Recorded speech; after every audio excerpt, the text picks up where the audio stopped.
there were ships leaving from a place called Port Everglades in Florida, carrying wheat to India under something called the PL 480 agreement. It was a big agreement between India and the United States, wherein they would send free wheat, and India was going through some pretty hard times at that time, agriculturally, for some reason or the other, which I've lost track of why this was happening. But it was very important, and the whole idea was these ships go directly from Port Everglades straight to Bombay. And someone already told me how you can jump ship over there. You just get a doctor's certificate from a doctor in Bombay saying that you can't travel back because you've got such and such gallbladder or whatever.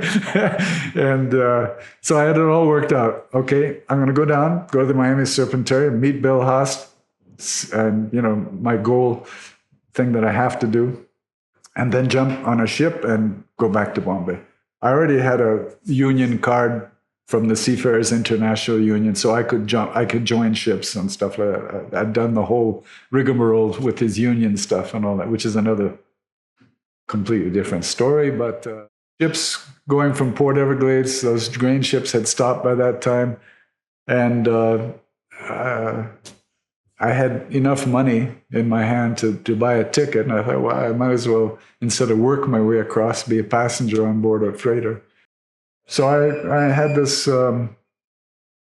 money enough to buy a ticket on a Greek freighter, and that was the time when the Suez Canal got closed.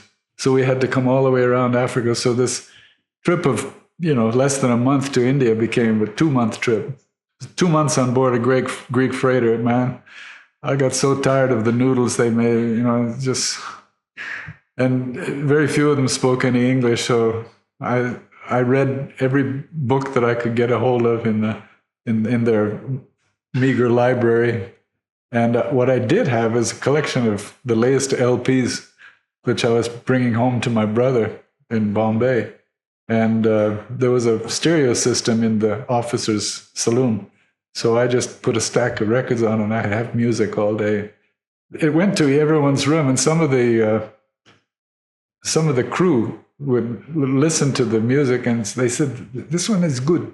This Frank Zappa, I don't like. This is not good. It was too freaky for them, But I was enjoying myself. Bob Dylan, Frank Zappa, the Rolling Stones, all this kind of stuff. So I was a real, and still am a rock and roll nut. So